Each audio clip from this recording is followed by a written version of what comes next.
ప్రభుత్వ విప్ ఆది Srinivas hot comments చేశారు. బీసీ రిజర్వేషన్లను అడ్డుకుంది బీజేపీ నాయకులు అని ఆది శ్రీనివాస్ ఆరోపించారు. పట్టపగలే బీసీల గొంతు కోస్తారని మండిపడ్డారు.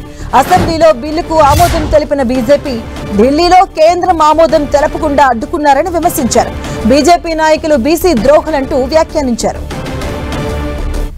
బీసీ రిజర్వేషన్ విషయంలో బీజేపీ నాయకులు కూడా మాట్లాడడం పట్టపగలు బీసీల గొంతు కోసినటువంటి మీరా మాట్లాడదని చెప్పారు. మాట సందర్భంగా ఓబీసీ జాతీయ అధ్యక్షుడు ఉన్నటువంటి వీరు మన బీసీలకు 42% రిజర్వేషన్ ఇవ్వాలని తెలంగాణ రాష్ట్ర ప్రభుత్వం పంపినటువంటి ఈ బిల్లుని ఆమోదింపజేయడంలో మీ చిత్తశుద్ధిని ఎందుకు ప్రదర్శించలేదని చెప్పనే ప్రశ్న ఏదో మన బీసీలో వస్తున్న వేళ అసెంబ్లీలో సయ్యన్నారు చట్టాలు రూపొందించినప్పుడు ఢిల్లీకి పంపించిన నయ్యంటున్నారు. ఎందుకు ఈ యూటర్న్ తీసుకుని చెప్పనే మా సూటి ప్రశ్నకి ఇప్పటికీ బీజేపీ సమానం చెప్పలేదు.